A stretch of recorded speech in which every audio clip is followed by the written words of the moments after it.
Hello, good evening, welcome to Easy 8's Online Painting Club. Once again, my name is Danny, it says it right down there at the bottom of the screen. And welcome to another episode. It's a little bit cooler this evening in the studio. I've still got my feet in a big bucket of water. There's still a fan blowing at me from directly underneath the desk. And if any of these sounds are bothering you, not that they're all sounds, hopefully you can't hear me splashing, but basically if there's any sound quality that's bothering you from my fans being on, please do say. I've got a little mini USB fan on behind me as well, just bringing the temperature down a little bit. So hopefully it will be a nice easy evening here in the studio.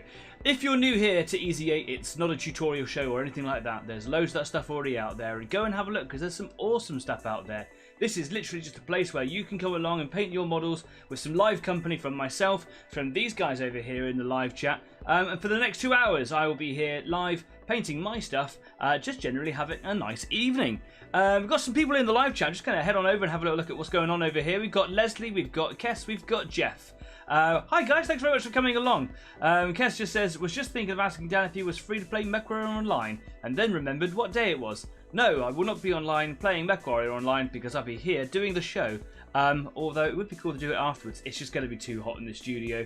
After a couple of hours of the PC running here in the attic in my house, which is just baked all day by the sun that goes from east to west over here, it's just too hot. In fact, I'm actually going to have to unbutton a layer of the shirt there. Oh, that's much better. Oh dear. I also understand that we've recently had a birthday in the Easy 8 community. I'm not going to put names out there because you might not want that. If you want to announce that, you're welcome to. But happy birthday. I did mean to drop you a line to say, hey, hope you're having a good one. But I was busy and hot and pathetic and forgot to say anything. So I am so deeply sorry. I hope you had a lovely day. What am I going to be doing today? I'm going to be painting some little tanks. They're all kind of already sort of based. I just wanted to have a little break from 40k. Wanted to put a lot of focus on 40k this year because it's the 41st millennium. I'm 41. It just felt like a thing to do. But there is, you can overdo a good thing. So all I'm going to be doing today is just applying a little bit of wash to some of my minis because I think it just makes them look a little bit more posh. You know what I mean? It kind of enhances some of the details. If we get through that really quickly today, which there's plenty of scope for, as long as the paint dries. Fortunately, it's really hot in here today. I might be able to also go over and do a little bit of dry brushing, but that's a little bit later on. I just wanted to kind of get some details popping out of some of these wonderful tanks. Now, these tanks that I've got were given to me, and there's a lot of them, by Stafford, who normally joins us in the live chat over here. Hopefully he'll join us a little bit later on. He doesn't seem to be on right now. Basically, he's collected loads of 15mm tanks, really enjoys all the German side of the axis, sort of, especially the bigger cats, and didn't really have any space in his life for any of the sort of the Allied stuff, which is what I normally play. I like all of the different nations and all the different things that you can get out there. But it just made sense for him to kind of pass them on to someone who plays them a lot and gets a lot of joy out of them. So he gave them to me. Very, very generous. Extremely generous. Thank you very much. That was so kind. And all I had to offer in kind return was to give him one of my little German Hornets, or the German name is Hornisse. I believe I pronounced that right. It's like the Nashorn. It looks almost identical. But in the games that we play, it's quite a big hitter. So hopefully it'll bring you lots of boom in the future. Anyway, if you're painting something this evening, please do let me know. I'm genuinely interested in the projects that you're painting. Not just trying to farm the likes. I actually would like to know. If you would like to take photographs and put them on Facebook, then you can find us on Facebook. You can find us on YouTube. Obviously, you can find us on Instagram, and you can also find us on Discord as well. We've also recently joined Twitter, although that's not very popular at the moment. And when I say not very popular, I mean no one's following it. So I might just abandon Twitter. I'll keep it going for a little while, see if anyone picks it up, but you know what I mean. So yeah, you can put pictures up on Facebook, you can put pictures up on Discord at the Easy 8 After Party, which I will be on for a little bit after the show, where I like to talk to some of you guys over a video chat. Anyway, you can also join us on the retrospective as well. So if you're watching from another country perhaps, or you haven't got time this evening and you want to watch it back, a lot of our viewers do that, and that's also fine too. I just won't be there because, you know, it's a live stream and all that. Anyway, a sensible drink today, a tea. I was going to say happy Christmas, but that will make no sense to you. I'll explain in just a moment. Cheers, happy Friday. So where I work, it's a seasonal place. I work there all year. But because I work at a children's residential activity centre, and the children come for 9 months of the year because no one wants to do outdoor stuff in the winter because they're wimps. No, I'm just kidding. It's pretty harsh in the winter. But a lot of the staff also come and stay with us residentially for that time as well. So no one's at where we work, apart from a few of us, at Christmas. So we all thought that we're a bit of a family. So we thought that we'd celebrate Christmas on the 25th of June. So in 2 days, it's Christmas where I work. It's a bit weird, isn't it? So Merry Christmas. Bit of a weird one to say. I don't know what I've been saying Merry Christmas all day. It just fell out. Yeah. Anyway, I'm going to take you over to the workbench. But before we do that, if you like what we do here, please do consider subscribing because every little bit really helps make the show grow. Week on week, I'm seeing more growth, and it's wonderful. It's fabulous. Thank you so much to all those people that have come along, subscribed. Share the word, get people, to come along. If it's not for them, they don't have to stay. If they want to, then, we're making a bigger family. What would really help also if you push the thumbs up button down there. For every video, the thumbs up is different for every video. So as many thumbs up as we could possibly get will really spread the word out there on the YouTube algorithm. I really struggle to say that. The YouTube algorithm, so that people can find us, because that's just kind of what we want, right? Anyway, before we go, staff made it. Hi all, hi staff. I just did a big thank you for you. So if you go back about 60, 120 seconds, thank you very much for all the tanks that I'm about to be painting this evening. Leslie also says, "'Twas my birthday, and I'll build Lego if I want to." No, you should definitely play Lego. Lego is cool. It's for everybody. It's brilliant. Please play with Lego. And a happy birthday to you. Cool. Before we go to the workbench, I have a brand new camera. It's supposed to be really good. The resolution is all there, but it looks different, and you'll see exactly what I mean. And I want your genuine feedback. I've still got the old camera, and we can go back to it if need be. I think that the sharpness and the focus, probably is a better way of putting it, isn't quite there, and that I need to lift it up a little bit. It's going to take a lot of playing around with before I can get it to really zoom in and do the thing. But hopefully you like it. Please give me your honest feedback. Here we go. To the workbench. So, maybe it looks similar, maybe it looks a little bit different, but what you're going to notice, if I get one of these little tanks and drive them in from the side, is the resolution and the fact that it can track with clarity. You'll see what I mean. Here we go. Isn't everything just so much smoother? As I was kind of setting up for this evening, there were a couple of times when it sort of flickered, and then all the screens went blank, and it's all because of this camera. Still learning the things to do with it, and the color temperatures look a little bit off. I've been playing around with those. Hopefully it works really well this evening. I can zoom in a little bit. I've got a little dial over here where I can. Look at that. But if I dial in too far, I start to lose fidelity and it starts to go fuzzy around the edges. But do you know what? It's not that bad. That wasn't actually bad for getting it right in the middle of the screen. I can't tilt it or pan it, so I can't move it around. So that was a pretty good shot. Totally unpracticed as well. So yes, see what I mean? It just kind of loses it a little bit. I can zoom out a little. Here we go. I'll bring my hands in. You can see what I mean by being a little bit fuzzy. Anyway. Oh yeah, Jeff says 105 subs. Yes, wow. It's a big deal. It really is a big deal for me. I'm so proud and grateful for everyone's efforts to keep the show going. Anyway, yeah, I love it. I couldn't be happier. Thank you so much. Here is one of my M24 chappies. I had a pair of these. They were given to me as a birthday present by my dad. Thanks, Dad. It's Jeff in the chat there. All I did was spray him olive. And then I gave him a quick wash of Seraphim Sepia from Games Workshop or Citadel. And then I think I even did like a tiny amount of highlighting. Although now I'm looking at it, I wonder if this is one of the ones that I even highlighted. I can't see it. But if I was to put him beside an unstained one, you can see the difference. So the difference that having a little bit of stain on them will do. They're exactly the same undercoats. Probably went a little bit heavy on this one, to be fair. I want a bit more of the green showing through. So all I'm going to be doing today is just going through all of these tanks and making sure that they're all stained. I have a few of them. So this is one of my chappies. I'll just put him over there for now. So I got an A1. I think it's an A1. M4 A1. I've got 2 of those. Oh, I've actually got 3 of those. Doesn't stop there. Got 4 of them. Thinking about now, I've actually probably got. I've got 5 of those. Yeah, I've got 6 of them. Oh no, hang on. No, I've got 7. So I've got 7 of those. I've also got a 76mm. And I've got another one of those. Ooh. And I've got another Hellcat, which I've got one of those already, which I painted with my Chaffee. And I just found, just as I was getting ready for the show, this is one that Stafford gave me. This is just one I've had myself. My little Stuart tank, which I love Stuarts. I think they're so cute. If I could have a real one, I really would. Staff says, "Hi Leslie, all guitar, just melting slowly in this heat." Yes, Leslie, you're correct. It is human flesh melting weather, although it is cooler today than it has been. It says it was 21 degrees earlier, but that's an abject lie. So, I've got 2, 4, 6, 8, 10, 11 tanks to stain. I don't have to do them all. In fact, you'll notice over here that there's one with a really short cannon if I bring him in a shot. Got a really short cannon. That's because he had some transit damage and the cannon snapped. So I can do something with that later on. You know, I can maybe repair it, do something with it.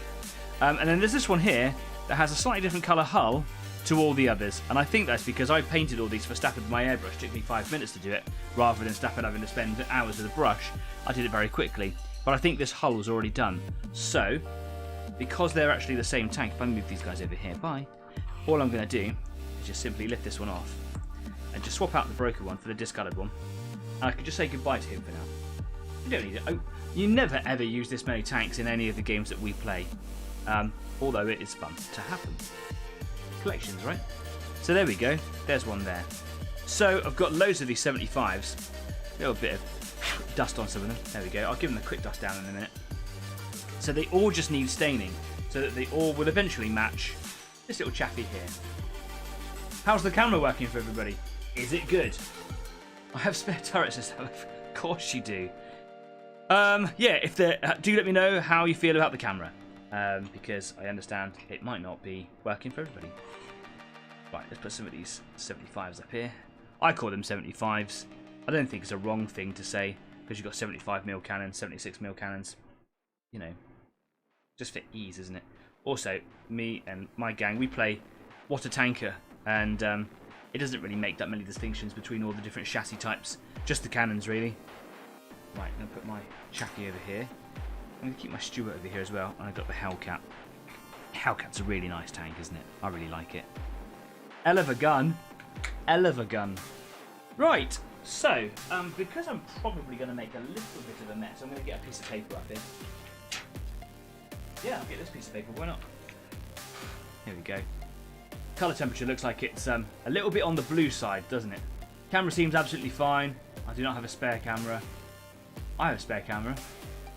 Camera's all good. Lovely, cool. It's very bright, the light shining off of that paper there in front of me. Yikes, that's a bit intense. Hopefully we'll dial that down in a minute. Okay, so Seraphim Sepia. I'm actually running out. I need to get some more of this. Give it a little bit of a shake. There's no need to waz this. No need to waz it at all. Just for those of you that missed the waz, we can waz them at it, because I know that you'll want to do that. My phone is ringing. I can't take your calls, I'm afraid. So sorry. I've got more important things to be doing. That's why I have my phone on silent. That would have been embarrassing, wouldn't it? Right, okay, so yeah, I need to get some more Seraphim, as you can see in here. Right. Okay. Got this brush here, which actually looks like it's dried solid. I think I was using glue in that. Might see if that's a shame. It's a really nice brush, that. But at the moment, it's only good for playing hockey with. So, yeah. Might have to see if I can repair that brush. That's a letdown. Okay, I've got a couple of other nice soft brushes over here. Got a nice watercolour brush that might be really nice for pushing some stuff around. Paint, that's the one. God, I'm struggling today. Ooh. Do you know what? It's actually, the last couple of weeks have been so long, so tough. Not because the work that I've been doing or anything like that. It's I've just been working really long weeks. So I did a 9-day week, and then I had 2 days off. and then I've just done a 10-day week, and I've just had 2 days off, and today I was back to work, and then tomorrow I've got 2 more days off. So fortunately, I've got a bit of a rest, but yeah, I love my job, but it is hard sometimes. Leslie says, "Waz everything." There's a time and a place. Okay. Boo, was it? Not painting anything tonight, says Leslie. I'm waiting for a resin print to finish, then I can clean it, cure it, then build it. What are you printing? I am very excited to know. I also understand that you had your first game of 40k in 10th edition, and that you gave someone in the live chat a bit of a whooping for the family-friendly version there. So I've just got a large amount of this stain, and I'm just going to whack it all over here. Now, that is going on very, very thick and heavy, so I might end up like thinning this down, watering it down or something with either water or a medium.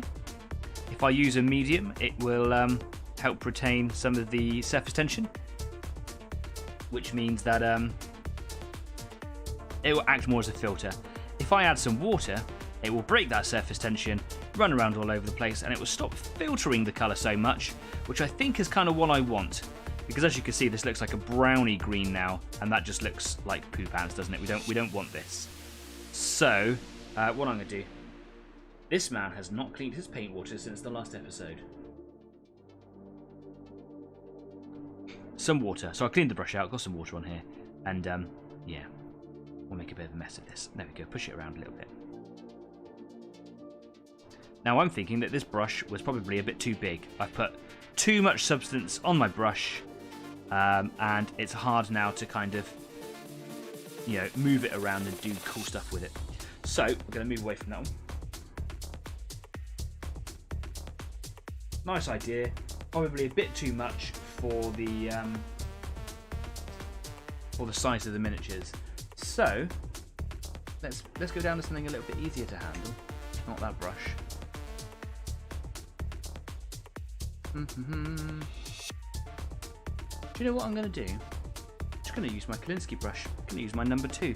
It's a bit smaller, so I won't be able to like cover it so quickly, so easily. But that's okay, right? I'm going to bring my lights a bit further forward, and I noticed that this does actually quite heavily affect the camera. So, yeah. I'm casting a lot of shadows on myself. How is that for everybody? See, it looks dark now up here, doesn't it, up at the top of the screen? Yeah, got a lot to learn with this camera.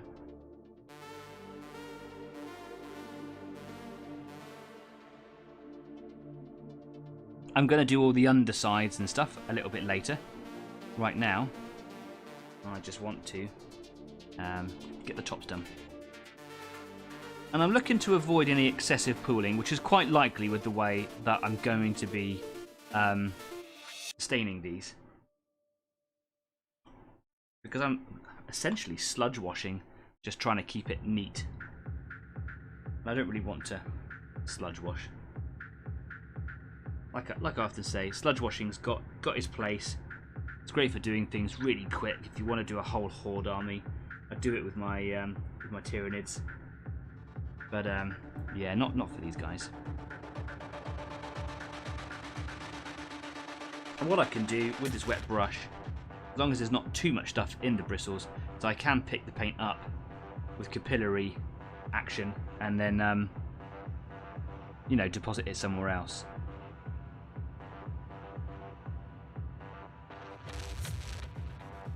Now on my screen, things don't look very bright, so if things aren't very bright, just let me know.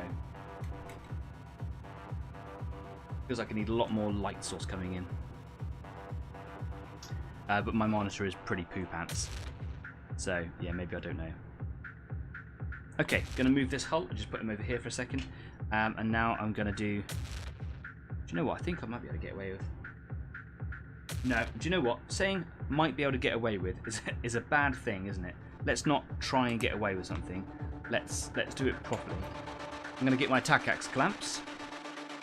Here we go. And what I'm going to do here is just hold him underneath like that.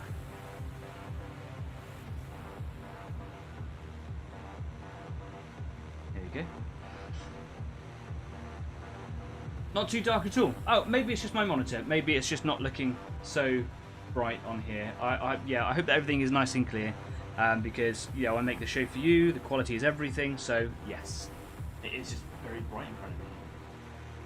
A little pipette, I think. I'm going to give this a try. So I'm just going to put just a few drops in my palette on the side over here. I'll put my seraphim over the side with the pipette sticking out of it. What's the worst that can happen? And I'm just going to put a couple of drops of water in the palette also. Now I can actually just kind of water it down actually in the palette. Oh, it's so hot and sticky, I just stuck to the paper. That's gross. You could paint them burnt out after dyeing to a tiger colour. Alright. Rude. But yeah, you're right. So Stafford and myself and a few others from the community played a game of Water Tanker the other day, and boy did we get a whooping. Normally we give, I play allies. Normally I give quite a good fight, but this time, jeez. So the elephant, or the Ferdinand, that's quite a thing, isn't it? Isn't it?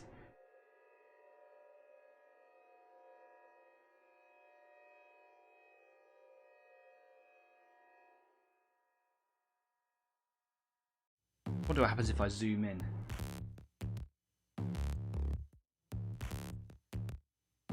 It looks so dark on my screen, so dark.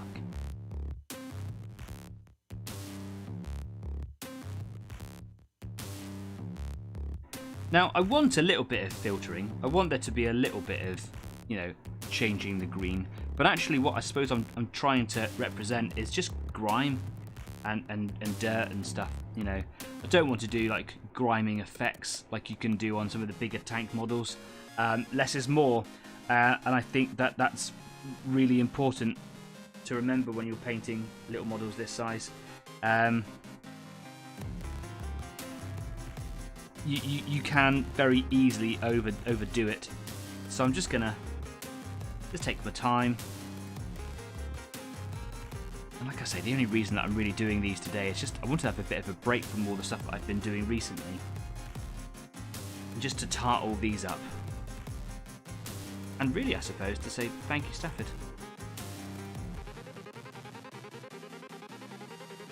That's what happens when you collect box sets, right? You get so many. So, what you can't see is I'm just going to pop that down just off screen over here. It is fighting me. Get off. Okay, cool. Right, now it's time for the other 76. Here we go. So I'll just pop the turret off over there. Needs a bit of a clean down. Looks like he's got some grub on him there. Yeah. Got a slightly more scrubbier brush. Scrubby. There we go. There's a bit of stiff bristled square end brush there. Just got some dust and fluff. Bits of, package foam or whatever it is that Stafford uses to keep the tank safe in his boxes, which is a good idea. You actually handmade and custom built the insides of your little foldable boxes, which I thought was a great shout, a good effort. It's only a little tank. Yes. It's yeah. Do you know what bothered me really, Stafford, about that game was just how much ground that elephant covered. Being a slow tank against my Firefly, which is also a slow tank, you should not have been able to cover the entire battlefield within 3 turns. I mean, I just about dribbled my way into the courtyard of the farm that we were fighting over. But nope, got a whooping. There's a little bit of stuff in here, I don't know what that is. So I've got a pokey thing here somewhere. Where's a pokey thing? Some like little sculpting tools, makes me look like a dentist. Dentist Danny! I just got, oh, I think that's glue. Yeah, I think that's glue. That's okay, that can stay in there. That's very spongy. Okay, that's fine. I thought it was something to be taken out. Wonderful. So, a bit of seraphim. I like to start at the back end over here because it's the engine bay and you've got all the tools and all the hatches and all the details, and you really get a feel for how that stain is going to look. I call it a stain because it's what we're doing, right? Now remember, I'm not looking for, you can see these big blotches, that's not what I'm looking for. I'm not looking for this filter. I'm looking for a bit of grime at the same time as picking out all those details. Now, Stuff has done a great job with actually building these because they've come in kits where there are like different chassis types, whatever, and skirts and things, and little bits of stuff that they're carrying, spare tracks and spare wheels and stowage and stuff. And without going over the top, which you could do quite easily on a tank this size, I think it really kind of just makes them look a little bit more easier identifiable. Easier, yeah, you know what I mean. Get a bit of water on there, get a bit patchy.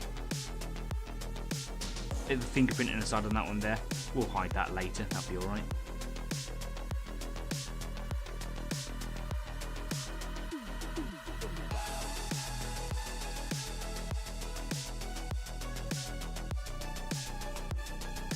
The tank definitely found the nitro in that game. It really did. If no one's played Water Tanker, you really need to play Water Tanker. And if anybody wants, in the second half, I can get out one of the little dashboards that you use in the game and just kind of talk you through it, because the processes are so fun. It's such an easy game to play, pick up. However, we're still finding, even into our sort of later stages of playing the game, that there's still, stuff to think about. Ways that you can interpret the rules as well, tactics is actually a really tactical game, which if I was to describe it to you off the cuff, you wouldn't think that it is. You'd think that it's probably more silly, and just I'm not going to say silly, but humorous. It's a humorous game. It's designed to be quick, to be able to be picked up very quickly, to be able to play short games, although some of our games have gone on for a long old time. But it's supposed to represent the confusions and the frustrations on the actual battlefield, because, well, I'm sure battlefields were incredibly frustrating and confusing theatres to be in.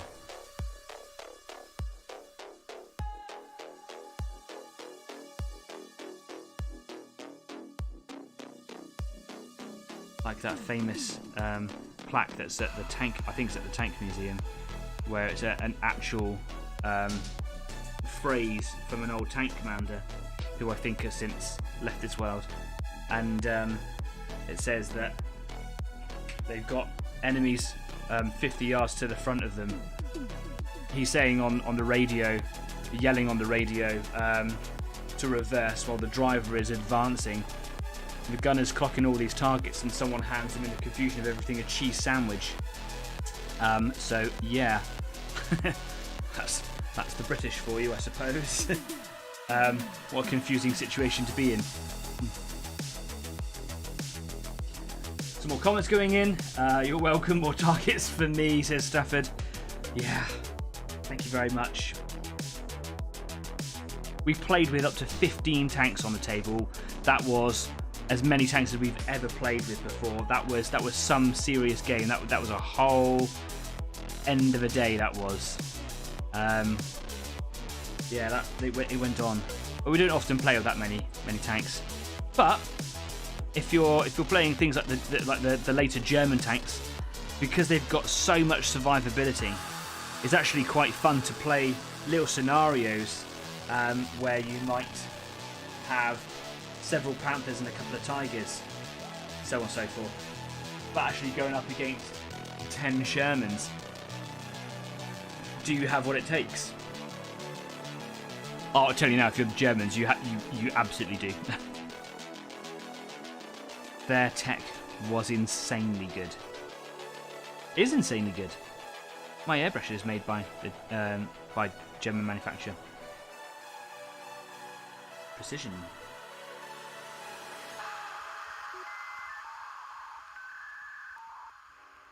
Right, a bit more water in the pallet over there. These little squeezy bottles are absolutely brilliant. I couldn't recommend them enough. I bought them for just helping to clean out with the airbrush, but yeah, I find myself using them all the time now. Literally, Amazon, couple of quid.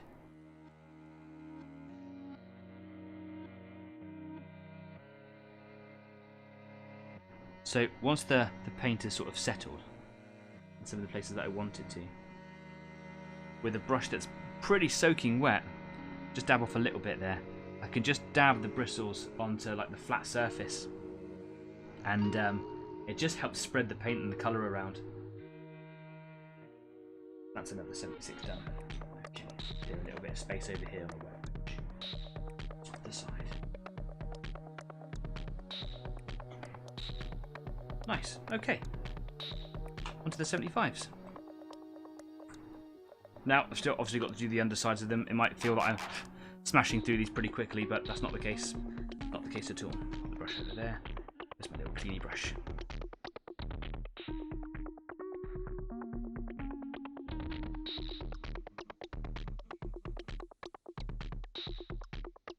Oh, got a bit of damage under this one here.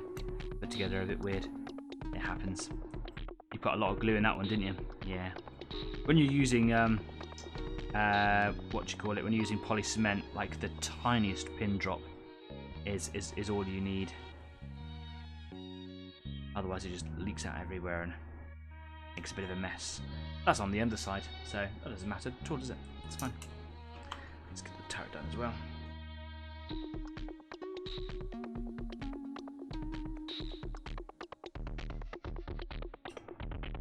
Right, let's get on with that one.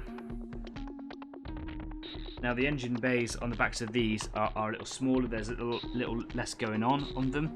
There's some really nice square-shaped hatches, so I can get some nice panel lining going on in there. I like to do the inside of the turret area here as well, even though you're not really going to see that during the game. Sometimes people like to depict their tanks as destroyed by removing the turrets. I just kind of like it all to match. You could do it as all kind of burned out, I suppose. That would be cool. What I would like to do is make little markers with like explosions and smoke coming out of them that fit neatly onto the top on there. And if you had a little magnet for your turret, you could also magnetize the smoke. That's kind of a cool way of doing things. And smoke just brings that little bit extra to your environment on your tabletop. And I think a tabletop environment should be, you know, as involved as you can. We spend all this time painting our little miniatures to look super cool and whatever, and we can often neglect our table, and I think it's important to have a smart looking table, which is why you should go and check out my dad. Shameless plug right there. Go check out my dad, Purple Lion Creations. That's Jeff in the live chat there. Will make you anything, absolutely anything, bespoke custom built terrain for the collector, the wargamer, the enthusiast, the discerner, as you like it. Been getting some serious orders in lately as well, haven't you? Ooh, that's a bloody fine idea, he says. Magnets. You are welcome, sir.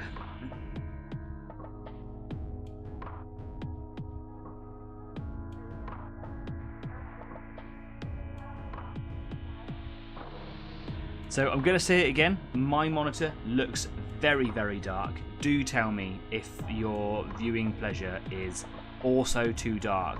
Please don't be that British person. Please don't just say, oh no, it's fine, when actually you can't see anything. Please do tell me. I will watch this back and I will call you out. Scallion TV has joined us. Hello, thank you very much for coming along. I hope you're doing well. Are you working on a project this evening? Nice to see you. Oh, I just dropped him upside down. Oh, what a plonker. Okay. Let's just get some water in there.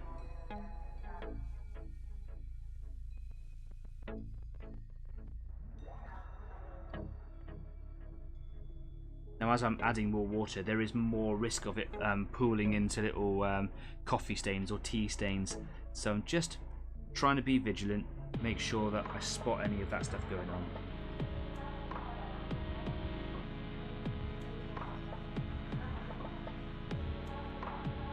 When I see it, just down here, just wick that away.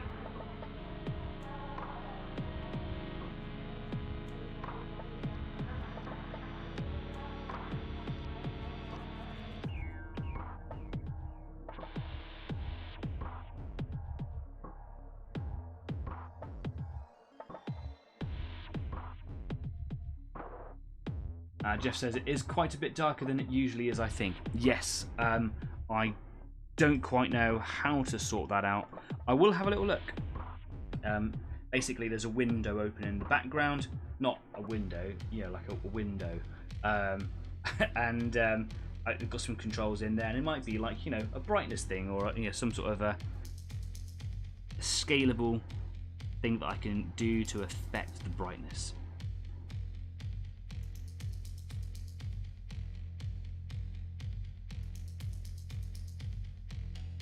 Like I want to drop a little bit more, just in and around here. These got a slightly different shape to them.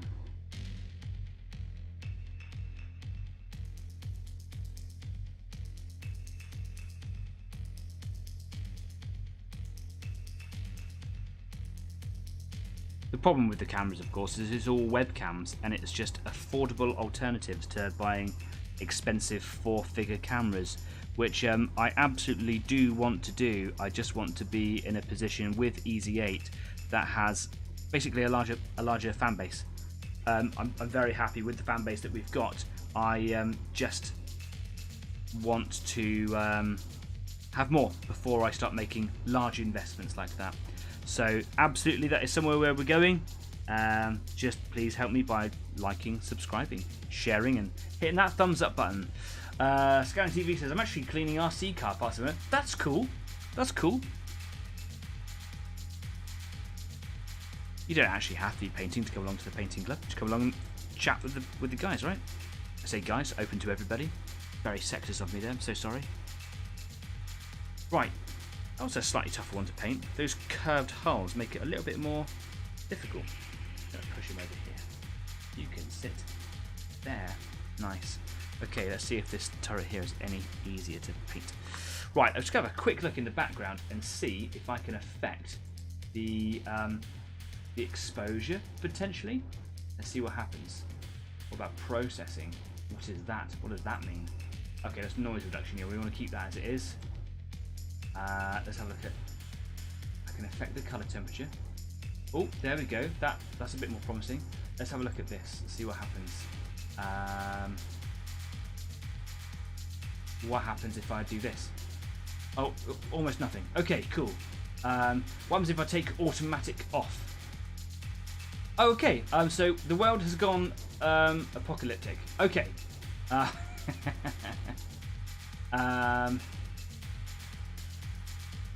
Okay, I can compensate.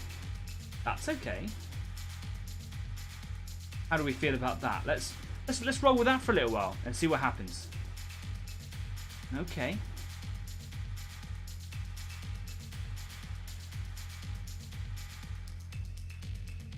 It's a little bit better, isn't it? New cameras, man. Gotta learn.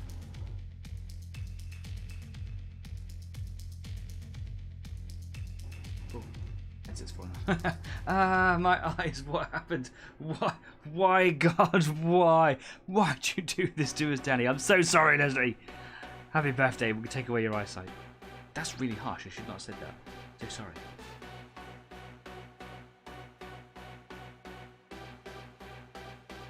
It didn't tell me it was going to do that. I just pushed the button. I was just exploring features, okay?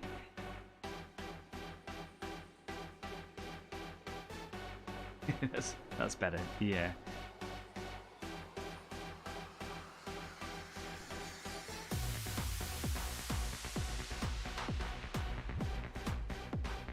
It actually took quite a bit of effort to set this up, and you might see over here there's a morass of cables and stuff because I had to swap connections around, and I didn't want to be sort of tidying it all away if I had to get access to it because, well, it wasn't working appropriately on the show. I'll run this camera for a little while and see what we all think, and if it's worth keeping, I'll keep it. If not, I'll use it for maybe on my face. You know, if we really get on with it, then perhaps I'll buy some more and replace everything that we've been using up to now. It's just nice to make some progress, isn't it?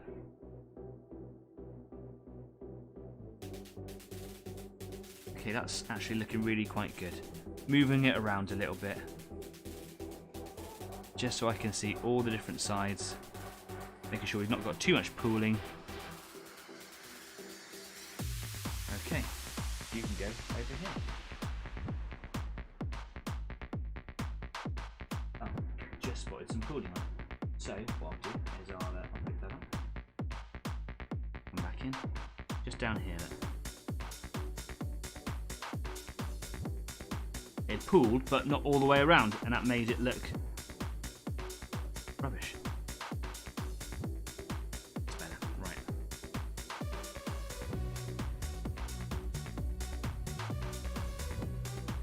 There we go. Oh, on to the next one. I'm making good progress here. Still got to do the undersides of them. Let's give this one a clean down. Do you know what? I'm going to have a sip of tea.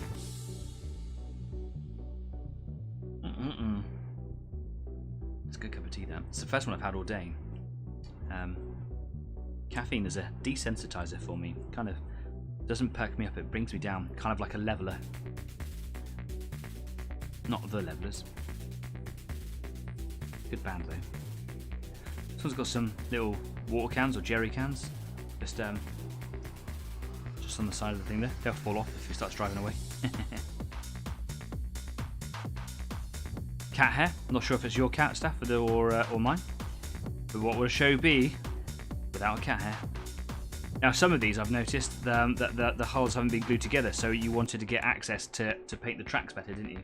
So that's kind of cool. Stafford says, I'm undercoating walls still. They are fabulous little walls that you've got. Were they from Ironclad Miniatures? I feel that they were.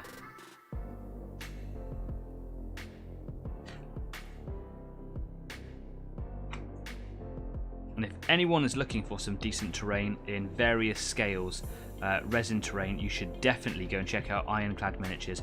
I honestly couldn't recommend them enough, and I'm not saying that because I've got some sort of deal with them.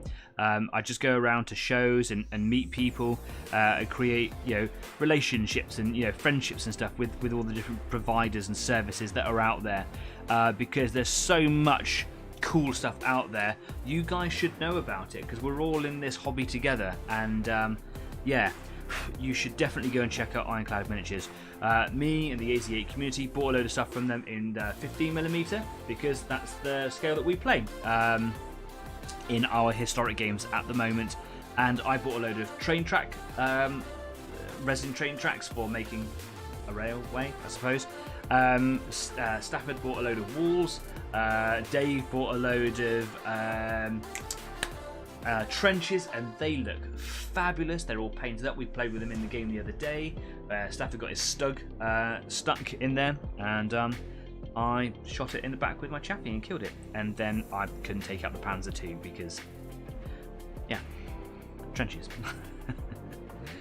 So let's get this little bad boy done. I'm going to need some more Seraphim. I'm actually going to run out of Seraphim if I'm not careful. Pipettes have changed my life. Do you ever want to manage the amount of paint that you use? Pipettes. Pipettes. I couldn't recommend them enough. Yeah. So, Ironclad Miniatures. He said, yes, they were, and bloody brilliant they are. I could have spent a fortune at Ironclad. Yes, actually, it's, I really had to, behave because I was going to spend all my time and money, and I've not done anything with the tracks yet. I'm still waiting to build my terrain boards, which they are going to feature on. So I didn't think there was much point in doing anything with them at the moment, although I could still make them as standalone pieces. I was going to build them into the boards, but make them as standalone pieces and use them as scatter terrain. So I could do it on a show. That'd be great, wouldn't it? Don't often paint a lot of terrain on this show, so it would be cool to do something a little bit different. So perhaps that's something I can do in the very near future. So that's Ironclad Miniatures. There is a link to them in the description of this video down there. Go and check them out. Show them some support. Show them some love, because fabulous, fabulous miniatures. I'm going to grab this bad boy from the tracks like that with my tack-axe clamps, and that is making my life so much easier. Why, God, why did I not do that 10 minutes ago? Oh, because it's not like it. Okay. Stay still. Oh, we've got jerry cans on this one here as well. Maybe they actually went there. I didn't know that.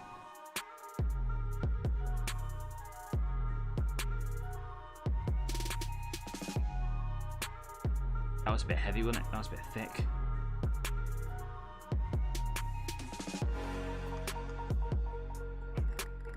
Behave.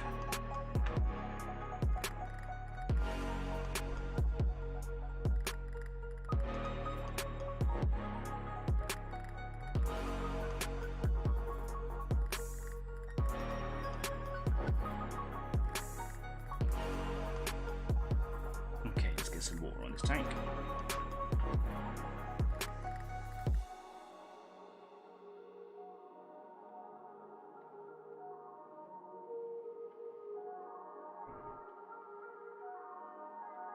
Sticking to my workbench. It's so clammy today. I have just bought, and will be arriving tomorrow, unfortunately, a little desktop air conditioning unit, which I'm hoping will just reduce the temperature and make it a chilly winter's breeze in here. So looking forward to bringing that into the studio, which is going to make it, hopefully, just so much more, well, tolerable, really. Nice to be able to have a room that dries very quickly, but oh my goodness, it is sometimes just impossible to work in.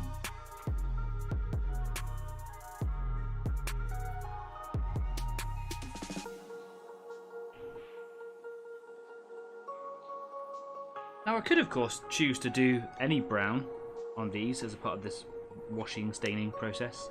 I could use Agrax Earthshade, but it's a much coarser, much harsher brown. Much darker, much cooler in its colour temperature. I prefer the Seraphim. I think it brings out the eyes of the tank. Especially once you've done like a little bit of a dry brush on them. Bring those kind of olive greens back again. Looks really nice. Jeff says you could do them as a Dutch raised railway with arches possibly. That would be good to block line of sight. Arches? What, like as in like bridges that go over the top? Or are you talking about like a train station? Because what the idea that I had in my head really was almost like a cargo train where I've got a couple of platforms to go with, or going into like a German factory, because that basically I'm drawing inspiration from the German factory that you made at Purple Line Creations that I helped you paint over that winter. So much railway, so many sleepers. I'm not looking forward to doing that again.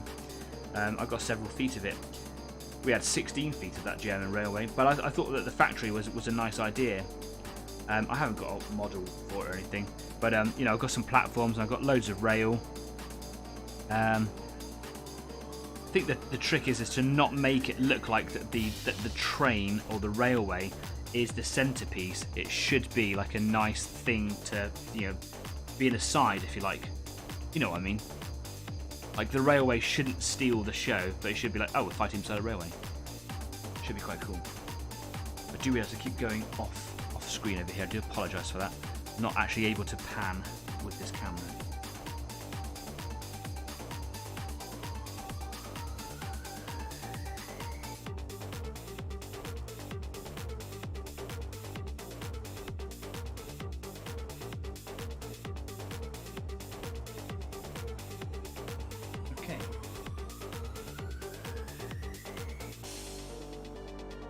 Looking good. They are quite high, so they have roads that can run under them. Oh, I know what you mean. Very high grass banks. Yeah, I could do, couldn't I? I definitely need to see some photos for that to kind of get like fully what you mean. But yeah, if you've got some photographs, stick them over on Facebook. I'd love to see them. That'd be great. Thanks. Okay, another one. Do you know what? I get a bit bored of doing the M4s. Just need something to break it up a little bit. Time to bring in the honey. Hi, honey. Pop that tart off there. Give this a good old scrub. Could do a good clean this one.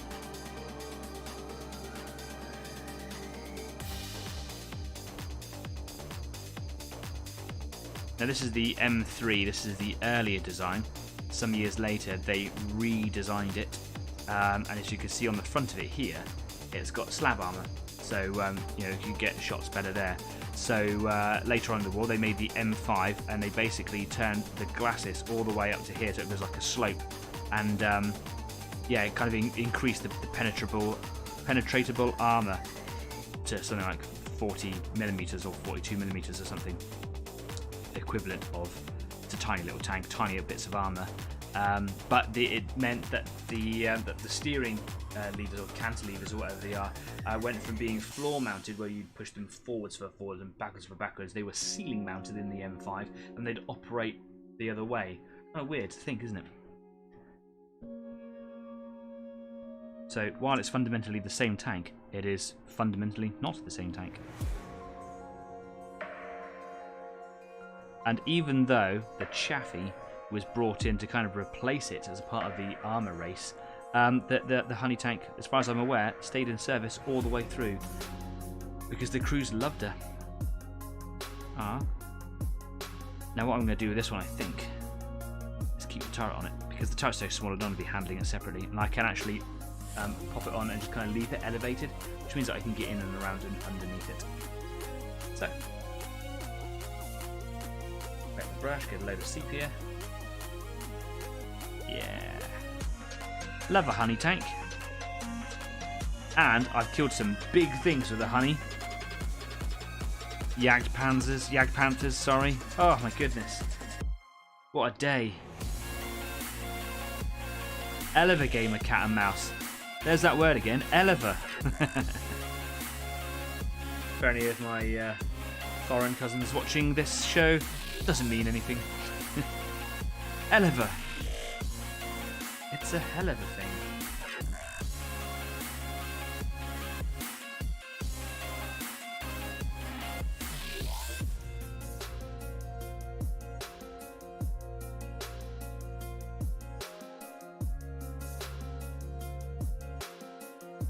Need some more sepia.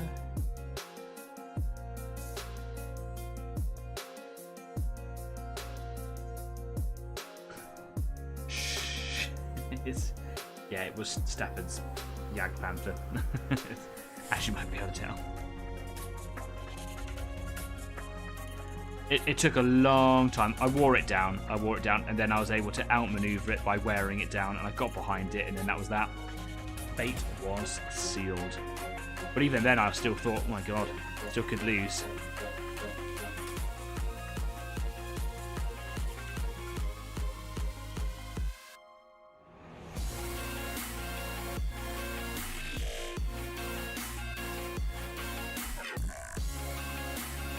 Go down the front there. There we go.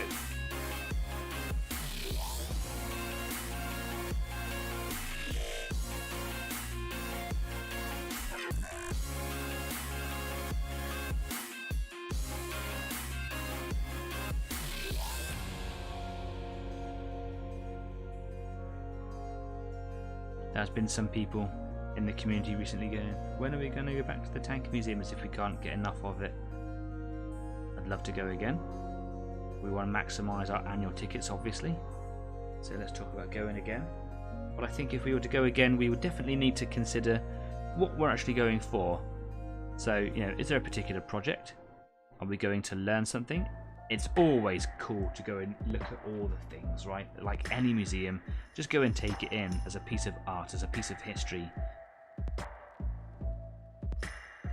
We don't want it to get we don't want it to get old, do we? We don't want it to become that thing we do just because it's nice to get together. Don't be wrong, it is a nice thing to do to go and get together. And it's just far enough away from here at Easy 8 for it to be a nice day out. But could we go and couple this with having a few drinks?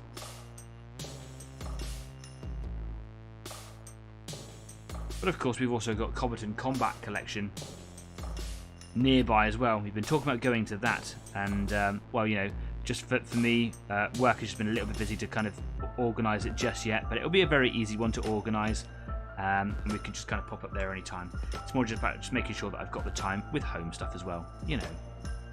But it would be cool to go, so if you want to go to Combatant Combat Collection, just drop me a line. If you want to go to the Tank Museum again, drop me a line. These Takax clamps. I call them Takax clamps because of John Takax from Out of This World Models and Minis. Recommended them to me. Thanks, John. I will forever call them Takax clamps. They are so useful. Cool. Anyway, back onto the M4s. Do you know what? It's 5 to 8. We should probably consider taking a wee break here. Let's go and take a wee break. Where's my wee break screen?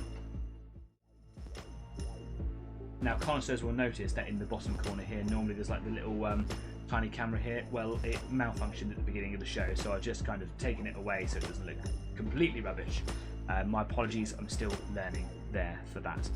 Stafford says, when are we going? And for, like, do we have to go for something? It's just tanks, right? Yes.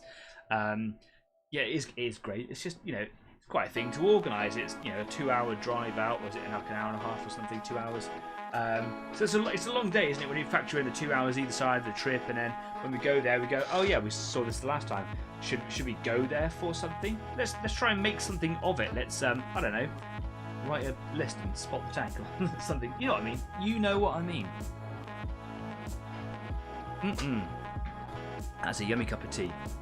Anyway, just make sure that I've got.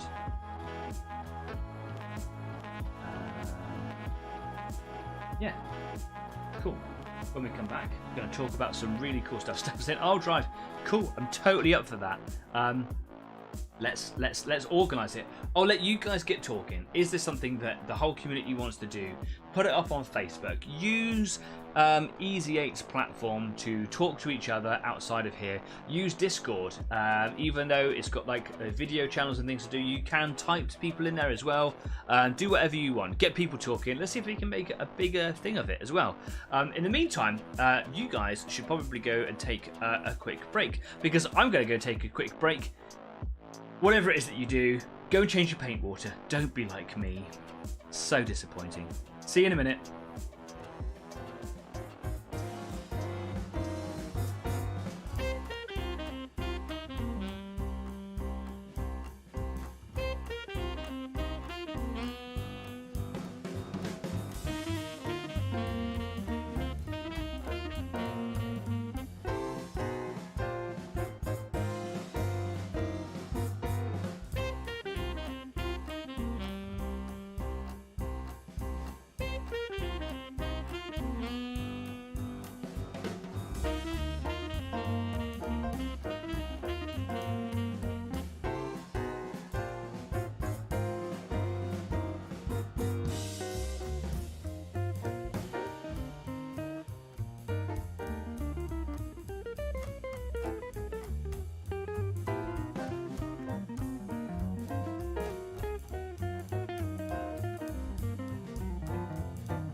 welcome back. Hope you had a good break.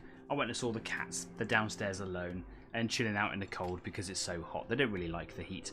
I went and changed my paint water because it was gross. And I'm just kind of trying to catch up now on some of these. I've noticed that because I've been applying a lot of water, that it's actually, as the paint's drying, I don't know how it does it, but I've known it to happen in the past. It's actually peeling the base layers because there's no protective layer like a varnish or something like that. So I've decided to kind of go back into it. Not back on the ones I've just done. I'll do those again later. But I'm just kind of making sure that I'm not watering it down too much. I don't want there, to be too much water damage on these. So I'm watering down the shade, the color that I've been using in the palette, rather than just chucking water over the miniature, because I've been using like a damp brush to kind of move things around. So you're just trying to like water the color down, and then remove the stains, basically. Yeah. And I'm just having fun just doing it because there's no pressure on me to do them super duper detailed, or make them look like the best thing since sliced bread or anything like that. Just trying to make them look fun, and just having fun doing it, which is the whole point here. Just trying to make sure that this one doesn't streak too much. There we go. A bit of pooling there. Get rid of those little pools. Bad pools. Big pool there. You can't see what I'm doing. I'm so sorry. Cool. Yes, there we go. Welcome back. So, yeah, if you're new here, this is not a tutorial channel. This is just a painting club. Been going on for an hour. Got another hour left of the show. So if you've got some models that you desperately need some paint, or you're just looking for that little bit of motivation, a little bit of inspiration, hopefully we can provide it here on this show. Live stream now for the next hour. And of course you can always watch it back on the replay later on if you want to. If you are working on something, I'd love to know. Please drop me a picture, drop me a line, tell me what it is that you're working on. You can put a picture up on Facebook, you can put it on Discord if you want to. All of our platforms are just down there in the comment section, or in the description, not in the comments. Step down there somewhere, you know where to go and look. Go do your thing. And if you like what we do, please don't leave us high and dry. Don't leave us all lonely.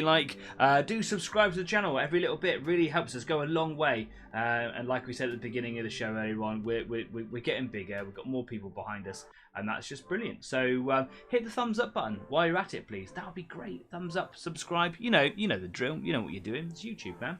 Anyway, I'm going to take you back to the workbench because I just want to kind of crack on. Having a great time here. Here we go. So we've just been working on this other M4 here. Where's the technical thing? My hands, trying to use touchscreen. My hands are so I don't know, weird because of the heat. Wasn't registering. Okay, so yeah, a little patchy here and there. So I don't want that. So what I'm going to do is get a little bit of this stain. I'll get rid of the cat hairs.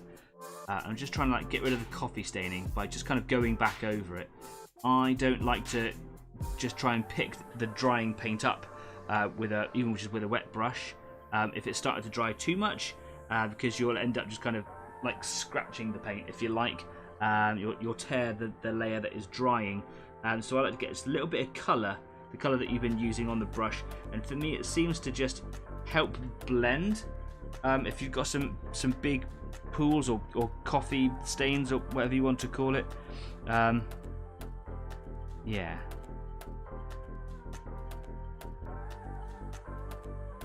It just helps blur and blend those little stains back in. Nice. Clean bit on the front there, let's get rid of that. Bit of a big pool over here. See that pool there? Don't want that.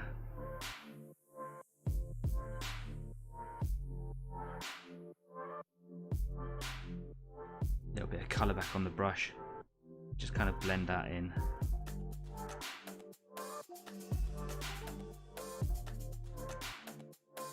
Again, I'm not trying to be too over the top with it. Just don't want it to be too standy outy. That is the correct term.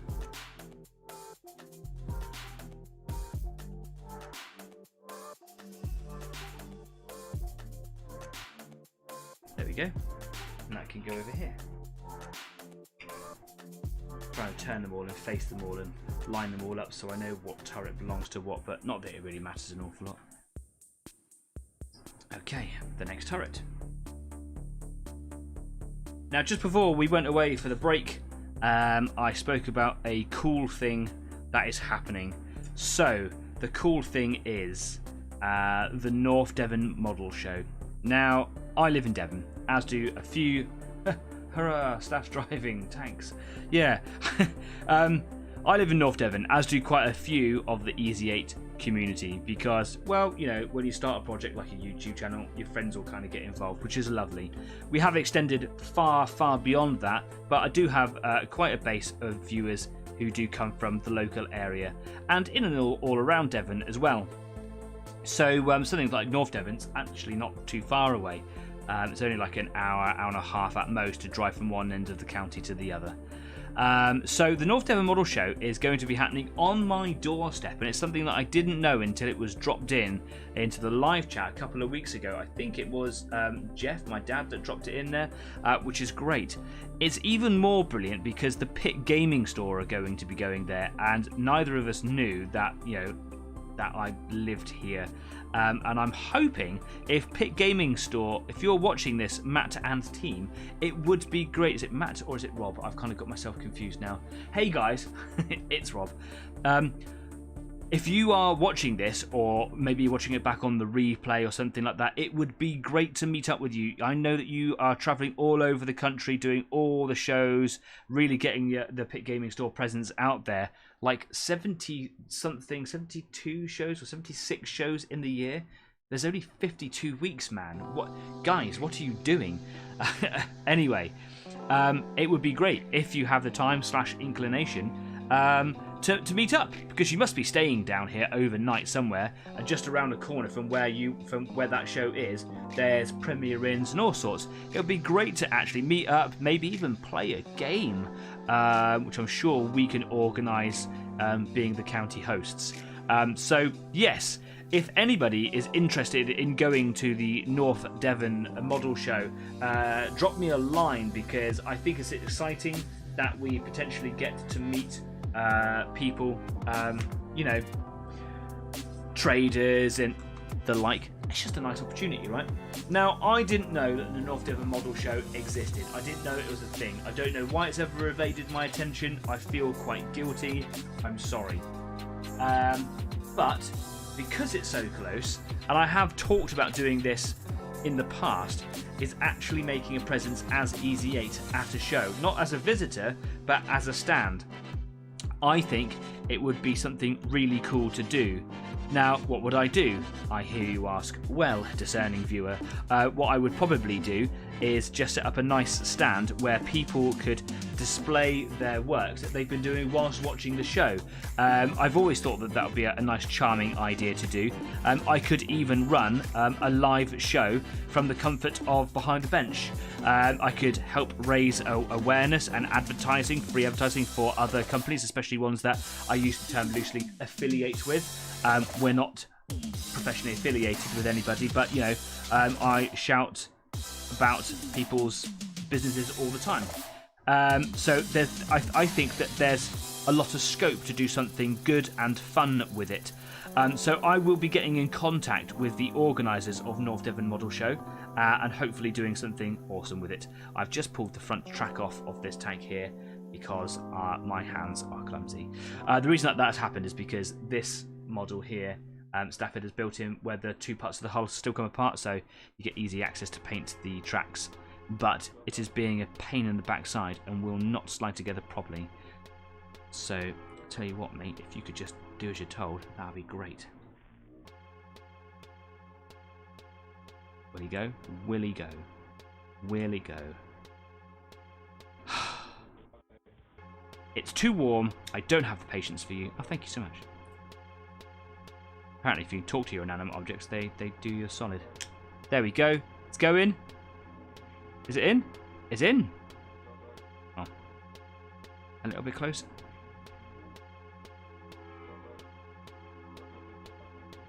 That looks like it's done. That is in there, isn't it?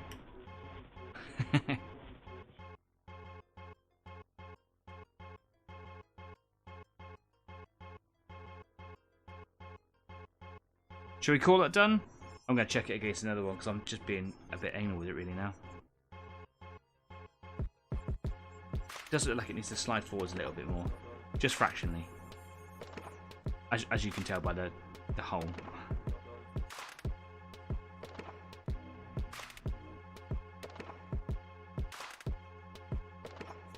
Oh, I just broke a jerry can off the back of it.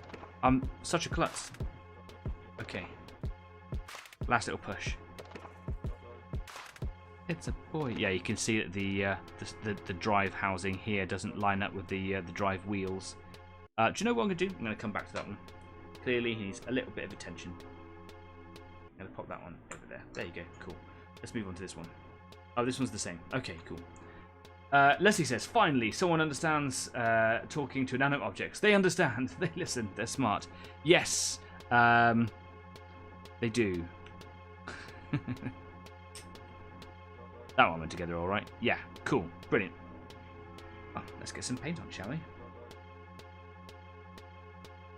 You do like the jerry cans all over the place, don't you, Steph? I like it. It's fun. It should be your signature. Jerry cans left in a random place on the tank.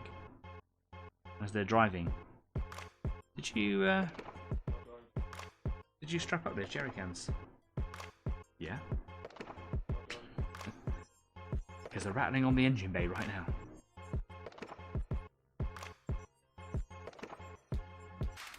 Anyway, yeah, back to the North Devon Model Show.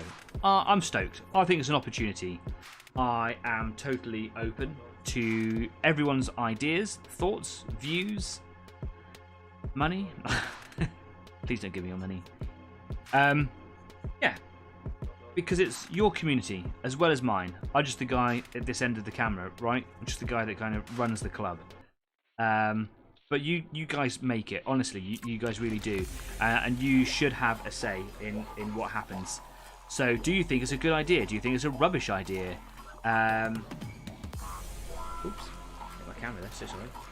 I just knocked that completely out. Did I? No, we're alright. Yeah, let me know if you think it's a good idea or not. Let me know if you've got any other ideas that we could do on the top. I will get in contact with the North Devon Model Club. Maybe there is actually space for me to get in there this year. I doubt it. I don't even know if I'm ready yet, but I'm sure there's nothing like a bit of a deadline to kind of get me into gear. You know, and I hate to admit it live on the show, but a lot of my stuff isn't actually finished. But perhaps I could do that as a precursor to the show, is get my stuff finished so I can display them. How would you feel about coming along as a follower to Easy 8 to the model show and displaying things that you've done on a table? I think it would be great. It'll obviously cost money. Most shows, I should imagine, do to have like a table. I'm quite happy to front that cost because I'm the guy that runs the club, right? That's kind of what I do. Of course, if people feel like it's something that they're quite passionate about and they want to get involved in it, then let's talk about an actual endeavour. Let's talk about kind of doing this as a thing, yeah? I'm totally up for all of this as a conversation, and I'm actually really excited about it. So let me know what you think. Honest thoughts. And for anybody who has their own businesses watching this show, I'm absolutely up for collaborative efforts. I don't know what I can do for you other than sort of free advertising, but I'm totally on board with that. Obviously, the regular supporters or the regular followers that I mentioned, it's Colin Farron, Charlie Foxtrot Models, is, as far as I'm concerned, a masterclass in laser cut MDF terrain. Specialising really in 28 and 20mm American Civil War, World War II, all those sorts of historical things, really. Fantastic quality models. So yeah, I mean, I can supply advertising for those guys, for my dad at Purple Lion Creations, obviously, for Ironclad Miniatures, for Blight Forge Studios, which is a painting service. I haven't mentioned those guys for a while. So sorry, but you're just one of the ones that come to my head right now, so I'm mentioning you. And of course, everyone deserves free shout outs. So yeah, if anybody feels that there's A no strings attached collaborative effort. Pick Gaming Store. There's a big one, the main one that I'm always talking about. Let me know if you think that there's something that I can do for you. I am open to all suggestions. Let's get a conversation going. You can't frighten me off with your ideas. Yeah.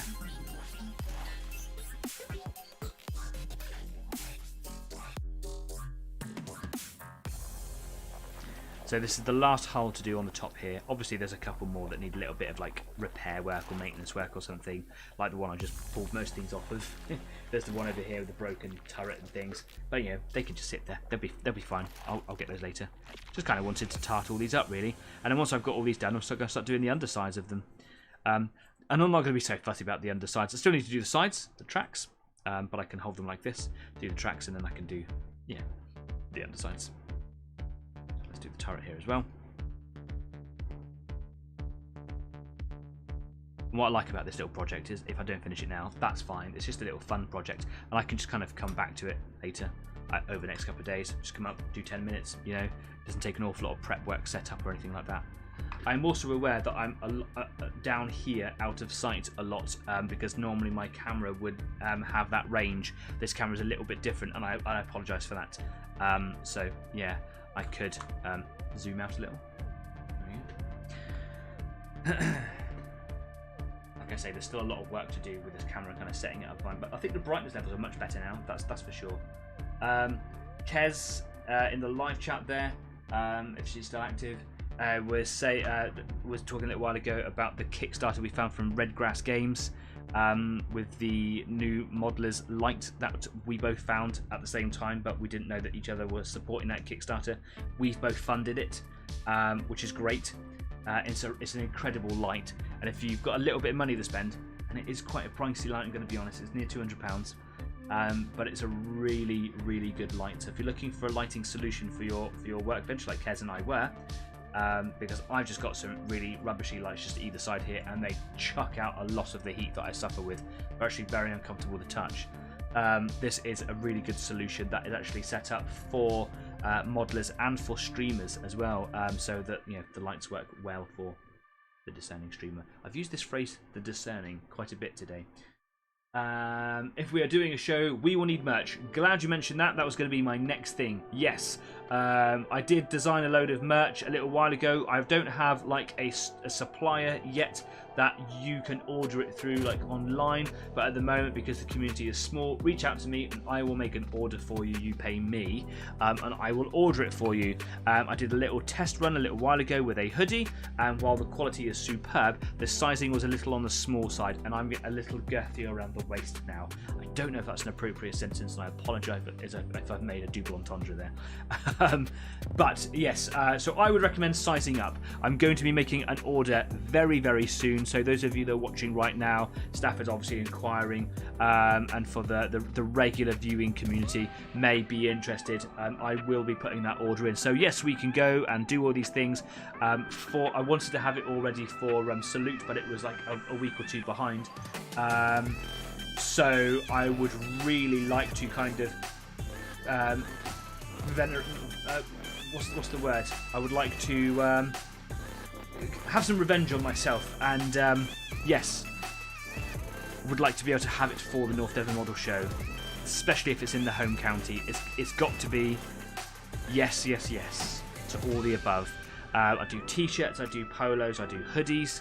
I'm looking at building more. I was doing mugs, but the printing on those is so expensive, it's ludicrous. I'm not going to have you paying £25 for a mug just because it's got my logo on it. Thinking of you, the discerning viewer. I've overused it now, sorry. Leslie, hey, Easy 8 merch, yes please. Cool, absolutely. At the moment, I've just got a very simple set of designs. In the future, I look to bring more sort of logos and things into it. I've got some ideas, so more to follow, really.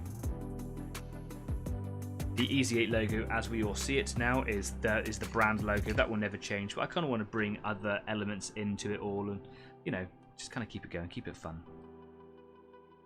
It's jumping around a little bit, the picture there, isn't it? It's like it's slowing down and then kind of catching up. I wonder if that's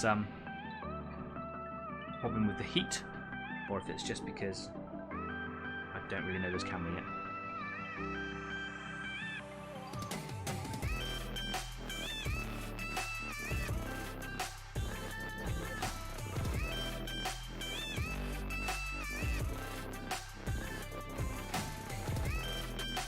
Salute, man, what a festival that was. I say festival, it felt like it. There were so many people there.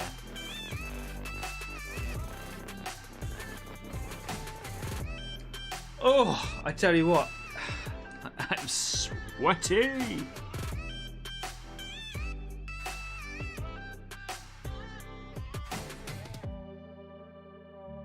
A big pool on the side there. I just wondered if I could make it look streaky, like, you know, stuff's running down the side of it. Anyway, who cares? Get this guy to the side. We can put him here. Yeah, there was a bit that I missed on it. Okay. Last turret. Here we go.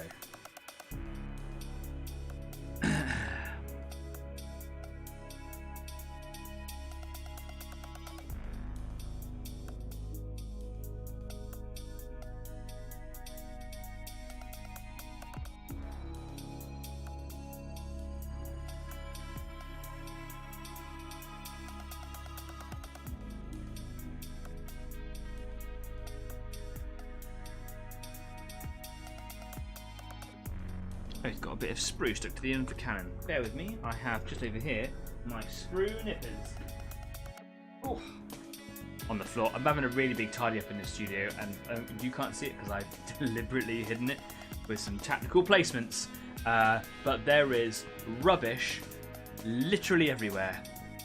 It was difficult to set up today because of it all. So yeah, I'm just one of those hoarders, I think. Right, if I zoom right in, you can get that right in the middle there. A little bit just poking off the end, right there.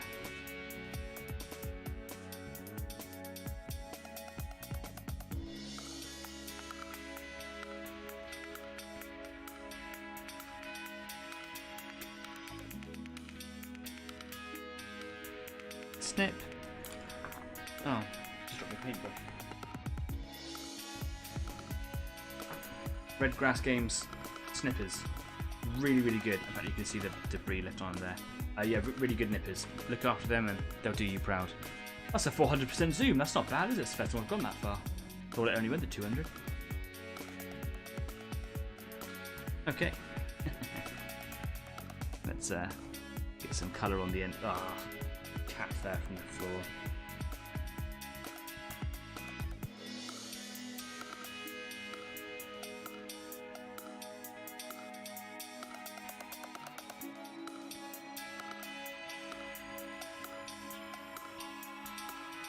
Right, I'm going to pop this little turret down over here. Excellent. Let's wash the brush out. It's been working hard for me. I can see the little rascal. It's right there. Get it. Yeah, I got it. Got it. Okay, let's get back to the first one I did. And see the damage that's been done by the peely bits of paint. See how it's just pulled away at the end there? A little bit rubbish, isn't it? Bit of a shame. So yeah, I don't really know what to do about that. I feel like it's kind of eaten through the paint. So what I'm going to do is I'll just the first one I did, is it? Is it the first one I did? Yes. 76. Here we go.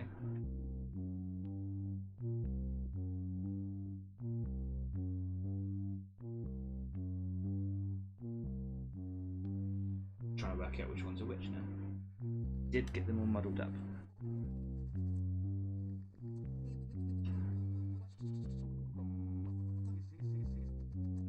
Let's see. Turret. Oh no, that one came from that one. That one belongs on that one. That one belongs on that one. Okay, cool. Here we go. Here are my two 76s. You can tell the 76s because they've got all the tools on the back there. Yeah, so as I've been painting, it's just kind of peeled the paint away a little bit.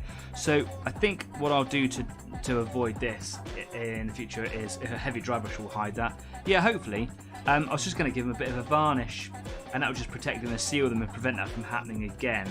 And then I might be able to kind of give it another quick, once over. But, I've had fun painting these this evening. Just really helps with the colours, I didn't want to go too heavy with the dry brush, but yes, I know what you mean. Big stain there on the side that I didn't see. Yeah, it's kind of, I don't know what it does. That it must have something to do with breaking down the surface tension of the water. But when you saturate that base layer, I think it just kind of grabs the pigment, and then it dries. It just shrinks, which is quite frustrating. But what can you do? Seal it, I suppose. So compare it to this guy over here. These guys were done much heavier, so perhaps I could get away with a heavier stain on them. But I think I should definitely seal them before I do that. So I might need to do a bit of a repaint. Something that's quite bad. I'm going to call it paint tearing, shrinkage. If it's peeling, give it a rust look. I mean, it's a lot of peeling there, to be fair. And like I said, less is more. I don't want to go too far with all the effects and whatnot, because it can ruin them. Just make sure I've got all these ones over here. How's the little Stuart come out? Did the Stuart come out okay? Oh, the Stuart came out fine because he's been sealed with a varnish. So what I'll do is pop these guys over here. You can go over there. You can go back over here, Chaffee. I'll do the underside of him. I think they could be doing maybe a bit of a heavier go on the top as well. Yeah.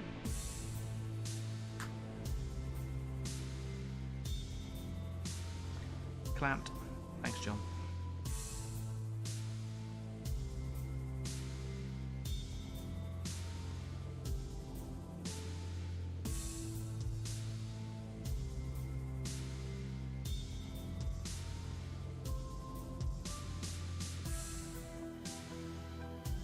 Just nice to be painting something different than the Martian robot, which at the end there just went on a little bit too long because I wasn't able to do the time during the weeks because mostly it's absolutely hot dogs up here. And during the day I was playing some games online with Kez the other day, and we called it a day because Kez had to go and do some stuff.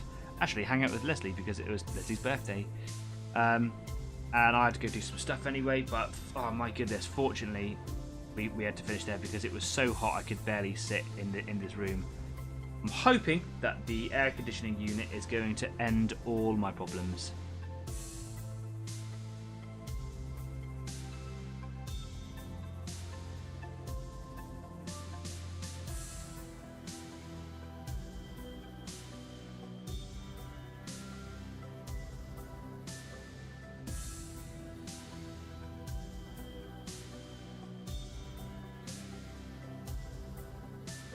I do like the details on the tank, dude. Looking killer. Thanks very much. But the details, they weren't done by me. They were done by the sculptor. I'm just picking those details out. It's fun to do though. It's such a simple process to get all those details to stick out.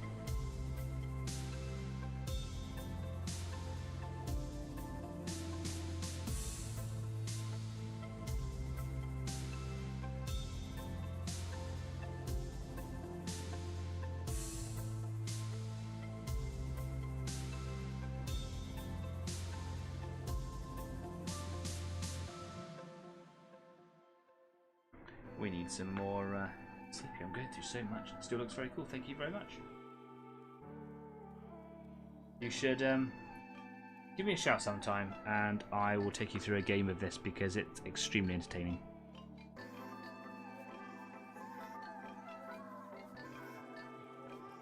And very, very easy to pick up. If you can play 40k, you can play this. But it does have its options for tactical.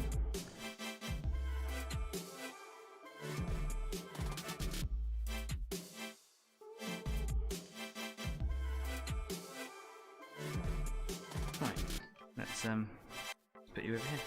There you go.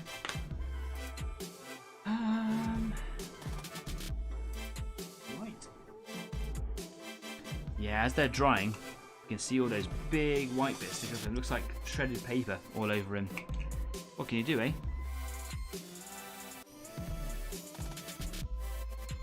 I might end up having to give them all a respray. Sucks a little bit, but you know, sometimes you've got to do these things, haven't you? I've got so many tanks to paint as well. I've got over here some of my favourites. I've got 4 Matildas.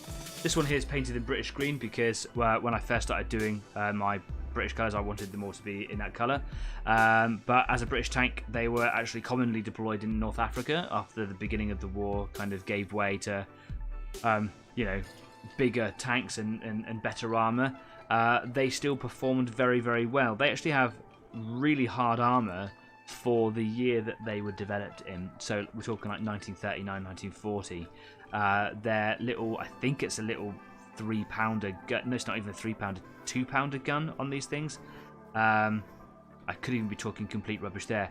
Basically, Jeff will know. He's going to tell us any second now. He'll tell us exactly what they've got on here.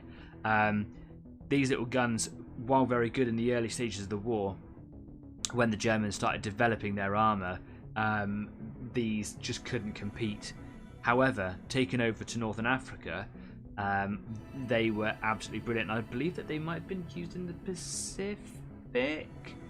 They're all World War II tanks. Yes, I know that they're all World War II tanks, but they're very early war. Yeah, 2-pounder guns.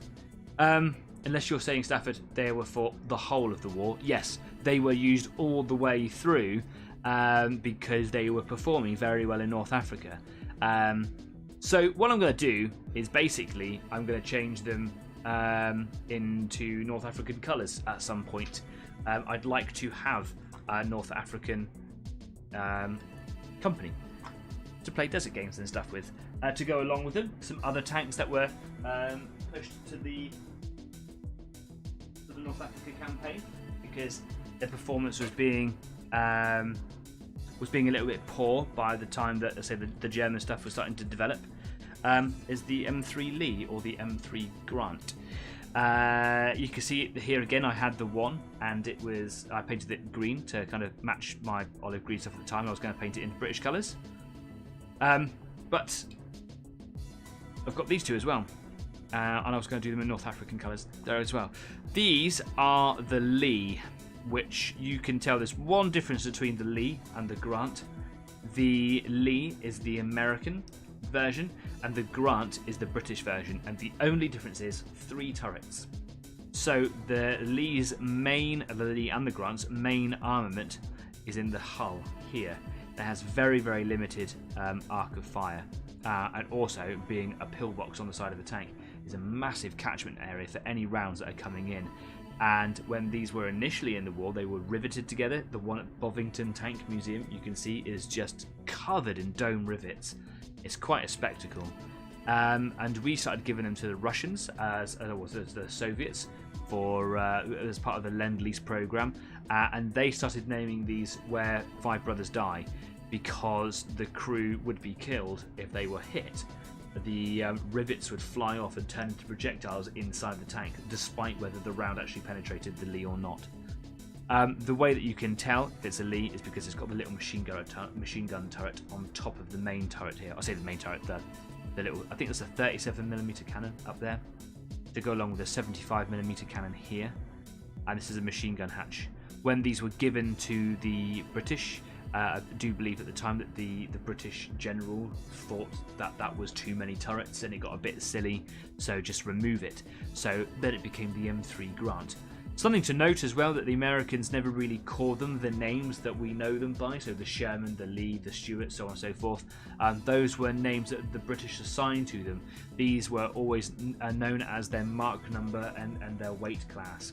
So this is the M3 medium, and it gave way to the M4 medium, which is the Sherman.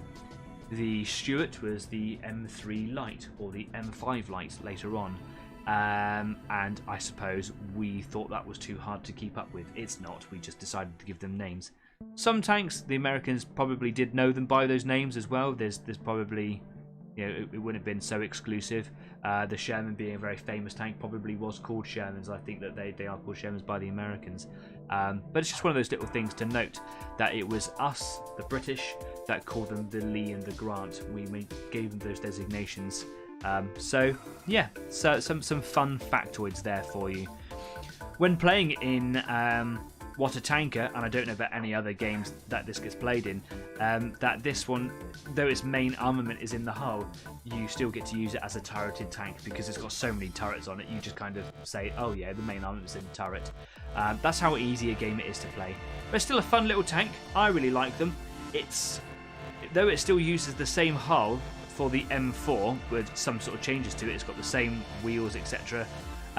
It's an incredible tank to stand in front of. It's because of its height here in the hull and where the turret is mounted on it, and then with the Lee machine gun turret on the top. It's just insanely tall. It's enormous, a thing to stand in front of. And it's got a cutaway in the side of the hatch just here. You can see inside, and it's so cramped inside.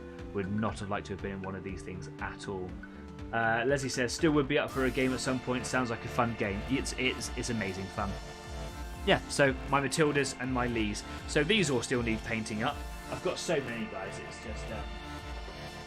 I've never said guys on this show. Filler words. Anyway, let's get the Matildas out here as well. I've got Churchills there painted. Got a load of Fireflies. These guys are all unpainted. These are British, so they'll be done in British greens as well. Loads of other things to do yet. And one of my favourites, I've got two of these, the Char B. But as you can see, being a white metal model, really heavy, the turrets fall off of them quite easily. So I might put like a big resin block or something in here, just so that it kind of stays down. Yeah, it stays inside. I was looking at extending the turret ring so that it wouldn't fall off so easily. But yeah, the Char B, a phenomenal tank, very heavily armoured again for the early stages of war, but they weren't being used correctly for them to be effective. And the Germans, I believe, actually feared them. I only realised that when I was getting ready to undercoat them that they've actually still got quite a little bit of processing work to be done on these tanks. So at the back here there's a little bit of like metal sprue that kind of needs pulling away in there, and a little bit of cleanup on the sides. And I actually thought, if I zoom in again, there's a big hole in the side. I want to show you where that hole is. Here we go. On the side of that hatch there, see that hole? Get into an area where it can handle the zoom. So yeah, that little hole, I thought was like an air bubble, or because it's on both. Because I've got two of these, it was on both the hulls. I thought it was like an error with the manufacturing process, but actually it's a really big hole in the side of the Char B, because they've got one at the Tank Museum in Bovington, and I think it's somewhere where they put like a giant key or something into the side of it to like open this hatch. It's like that if you drove this tank, you needed to have this hefty thing that you would slot into the side and turn. I don't know. Like, I need to do some Char B research, and that's the sort of thing that I like going to the Tank Museum all about. It's kind of going there, seeing them all, which is fantastic, coming back with loads of inspiration and going, I want to paint it like that. That's really cool. But just kind of learning about these things. I see that Valen Alsorna's joined us in the chat. Hi Valen, nice to see you again. Haven't seen you for a little while. I hope you're keeping well. Are you painting something this evening? I said, been a while since I last tuned in. Yeah. But you can tune in whenever you want. It's your show, man. You come along whenever. I do enjoy all the background and the history to it all. Yeah, I do. It is through this show that I have learned so much. I got into the painting of the tanks. I've been doing some 135th models on the side over here. I've got my Panther just over here. It's a beautiful model. Here it is. Absolutely love it. And I was kind of just studying them, painting them, doing all sorts of things like how do you paint the tyres on the wheels and things. And then I went for... It's because of ADHD, and I use this a lot. I bring my ADHD into my conversation so much. But one of the sort of the micro symptoms, if you like, is hyperfocus. When there's something that I want to know about, I will lose a whole day into it. And I spent a whole day off researching metal road wheels. Why am I doing that? And I'm going to tell you, the reason that metal road wheels are so fascinating is because it's not just about the wheels, it's because of the manufacturing that was in late war Germany, that they were using so much rubber that they couldn't keep up with, they couldn't make it for all the tyres for all their tanks, so the tanks couldn't run efficiently, so they had to redesign their wheels. They were also making tanks that had guns that were so big and so powerful. Because their tanks were so versatile, I make reference to the Panzer IV here. The later variants of the Panzer IV were so adaptable, so kind of engineering. That's a real word. It's not. That they could just pretty much put whatever they wanted in these things. The guns were so heavy and they were so long that the weight on the end of the cannons would droop and put extra pressure on the front wheels. So even if they had the rubber for their wheels, they ended up putting the first 2 or 3 wheels on the Panzer IVs as metal road wheels, because it would just tear the rubber apart and then the tank wouldn't drive. That's what I find fascinating about research and painting vehicles and things. I absolutely love it. It's I find it enriching. I wouldn't have learned or retained this information if I'd learned it at school, you know, and it's great to want to learn about stuff. So yeah, there you go. Anyway, I know you've only just joined us, Valen, but we are in the last 10 minutes of the show. However, I will be on Discord just after the show for a little while. So if you want to come and have a little chat about any of the stuff that I've discussed in tonight's show, feel free. You don't have to video chat with me, you don't have to use your microphone if you're a little bit more nervous or shy or anything like that. That's absolutely fine. I respect and appreciate that. You can come over, you could just do the typing type if you want to, whatever you like. So you can ask me all sorts of questions if you want to. Or if you just want to sit there and chat about tanks for a little bit, why not? Valen, you certainly know your stuff. I've added the word certainly in there, that doesn't show up, but you know your stuff. Thank you very much. I hope so. Do correct me, like I'm always learning, right? Always learning. So let me know if I'm ever wrong. Love the discussion. I must make my leave, says Leslie, but thanks for another awesome show. Take care, everyone. See you, Leslie. Happy birthday once again. I hope you had a great day yesterday and today. And I look forward to being able to play you a game of tanks at some point in the future. That'd be cool. My webcam's kind of fluctuating over here. It's doing weird things. It's so hot. Engineering. I'm going to use that word. Yeah, just use it, man. It's yours. Your research is great, and hearing it whilst you paint is ace. Thanks very much. Although I have stopped painting right now. Yeah, the paint was peeling off them as they were drying. This one here, not so bad. Yeah, I think what I'm going to do is the ones that haven't peeled, these ones here, for example, this one here, I'm going to seal them with a varnish.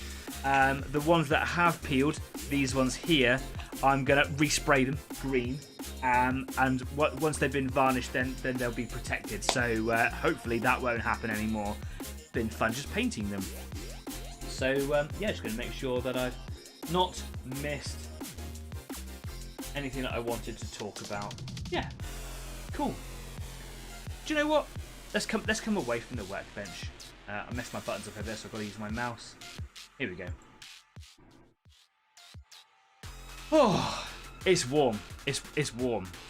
Anyway, it's been a good evening so far. Still got 8 minutes of the show to go. Don't know what I'm going to do. Don't know what I'm going to fill with it. But if you've been working on a project this evening, or even before this evening over the last few weeks, I'd love to see it. I genuinely do take great joy in seeing all the pictures of all the stuff. Excuse me, of all the things that you're painting. There's some wonderful projects going on at the moment. Really looking forward to what's coming off of Leslie's printer later. So I'm sure it's going to be another Tyranid to be all gribbly and claws and teeth and just general death. Love to see it all being painted up. That'd be fantastic. Kez has been putting together and spray painting some terrain for BattleTech, which is I think it's like 6mm, 6 or 10mm, but the terrains will come from Uncertain Scenery. I keep calling it Ultimate. Uncertain Scenery. I believe I've got a link to them in the description down there. Go and check those out. because I saw and met the guys with the community when we went on an Easy 8 road trip to Salute 50, and we spent ages at the end of the day. We were almost late for our train back because we got talking to the guys at Uncertain Scenery, and they are just full of energy. They're full of passion. Unfortunately, guys, it's been such a long time, and it was at the end of the day I didn't take your names down. I can't remember your guys' names, but I had such a wonderful time talking to you guys. They're really inspiring and really passionate about the terrain that they're building, and it's designed flawlessly. And me and Kez just walked over to the stuff and was like, look at that. I said to Kez, I was trying to be a bit of an influencer. I was like, you got to buy this. So she did. I'm like, oh, okay, cool. Spent hundreds of pounds on the stuff, and I think 30 feet square of terrain tiles, but it's all kind of futuristic overpasses and roads and tunnels and parking bays and stuff, and it's gonna look phenomenal when it's done. There was a picture that Kez has done, I think it's attached on last week's schedule on Facebook. Go and check it out, with all these blossom trees going in. It looks awesome, and it's going to be absolutely brilliant playing the game of MechWarrior, or Battletech, sorry, on that terrain. But a long way to go, because 30 square feet is a lot of terrain. I've got a few terrain boards over here in the back, but I've got nowhere near 30 feet. I've got about, I think I've got about 16, 18 feet or something like that. It's still a lot, and I stack it all up. It's a big pillar just over here. I'm looking forward to building all of that. I'm just waiting for some supplies for sculpting, because I want to build some riverbanks, and that's all going to be for playing these 15mm tank games. I don't know how long I'll ever keep them. Will they become a staple part of my gaming life, or will I eventually like do them up and sell them on? I don't know yet, but they would just look so fun to kind of build and play with, and it just means that you can kind of you can maximize the interchangeability of your gaming table. We play, me and my friends, we play on a 4x4 table. Just because space is a little bit hard, really. But I'd love to be playing on a 6x4 table, and it means that if you're playing on foot squares, 1 foot squares, then you've got so much interchangeability. I've got river sections, cliffs, and slopes, and all sorts of stuff. And I'm looking forward to being able to build all those riverbanks. I've got some great ideas for it. Would I like to be able to do it for my 28mm games? I play a lot of 40k. I haven't played for a little while, but I do play it. For that, I think I'm just going to play on normal battle mats and just kind of keep the scattered terrain and buildings. Just because after a while, storage of the terrain becomes, well, space is a premium, and it becomes very, very difficult to store all of the stuff. And I'm getting into more and more games, and I'm just trying to keep it low key. The idea with water tanker or 15mm tanks was to be able to keep it all in a box. I can't keep any of this in a box. It's really hard to store. The idea is that it's very, very durable, and I'm going to try and keep that in mind as I'm flocking it, as I'm sculpting it, so that I should be able to stack it on top of it, still being gentle with it, of course, maybe with a foam sheet between it all, but the idea is that you should be able to kind of store it all together. And I'm just waiting for some supplies to come through, and I've actually been researching on some really fantastic tutorials on YouTube. Unfortunately, I've not got the details for it because I was watching it just before I went live on how to create water with toilet paper, and it is just unreal realism. It's really unreal realism. That's like an oxymoron. You know what I mean? It's just a really, really cool way of creating some water effects, and I'm really looking forward to it. So hopefully it'll be a really good project to do. I will do like a little mini featurette. I've been kind of planning some things in and around the Easy 8 Painting Club. The Painting Club is here to stay. It will always be on a Friday evening. It will always be live. It will always be 2 hours long, and it's just kind of bring your miniatures. I didn't really want to do tutorials so much because that sort of stuff exists out there, and I'm not very good. But it is kind of nice to do like a little, product review sometimes when I find something that I've not used before and kind of share it with you. Although again, that sort of stuff really exists out there. But you know, making stuff. I've got a little side channel called Easy 8 Making Stuff, where I will just come on and just make some stuff for a period of time, and all my stuff will always be live because frankly I don't have the time or mental space to edit videos. I'm an idiot when it comes to computers, and because I have ADHD, here it is again, I don't plan my time as well as someone who's much better at organisation than I. So a live show really suits me very, very well. And I also like the nature of a live show too. So I've got lots of plans in the pipeline, and I'm really looking forward to getting in contact with the North Devon Model Show, having a chat with those guys, and maybe this year, but certainly in future years, having a continual presence as Easy 8, being that it's on my doorstep, and hopefully running a live show throughout the day from that show. I think will be cool. I could even go around and do videos with all the different vendors and traders and things like that. Anyway, look, we're a couple minutes early, but I've come to a natural end of the show, and that should be fine. I'm going to be over on Discord for a little while. I'm going to take a 10-minute break because it's hot as hot things up here. I'm going to go and see if my partner's come home from work because she's working in the late shift. I'm going to go see if the cats are okay, and I'm going to come back up. So if you fancy coming on over and having a chat with me on Discord at the Easy After Party, please do. I'll be here for a little while, and you can talk about anything we talked about in the show. If you've got ideas, if you've got suggestions, especially for the North Devon Model Show, or those kind of ideas that I've been talking about, come and have a chat. Or if you just fancy saying hello, you can do that too. Anyway, if you like what we do here at Easy 8, please do consider giving me a subscribe. I'm going to push a button, and I hope it's the right button. It is! A little live chat's come up in the corner. Yeah, I messed up all my buttons. Don't really know what I'm doing there. Have a great weekend, all, says Phelan. Yeah, I messed up all my buttons, and I wasn't able to sort it out before the show started. Please do subscribe. Subscriptions are going crazy. More. I'm trying to be greedy, but not at the same time. Subscribers, I love you. Thank you so much for bringing everything my way. Let's share the word of Easy 8. Let's get it out there so that more and more people can come and benefit from an online painting show. And of course, hit that thumbs up button for every video. Go back, hit more thumbs up buttons. The more thumbs up, the better, because more and more people see it and will want to come to the show. Anyway, gonna go and cool down. It's so hot, man. It's been a great evening. Thank you very much for your company. Look forward to seeing you guys again next week. Until next week, my name's been Danny. You guys have been great. Stay safe, be kind, keep on painting, and I'll see you soon. Take care now. Bye-bye.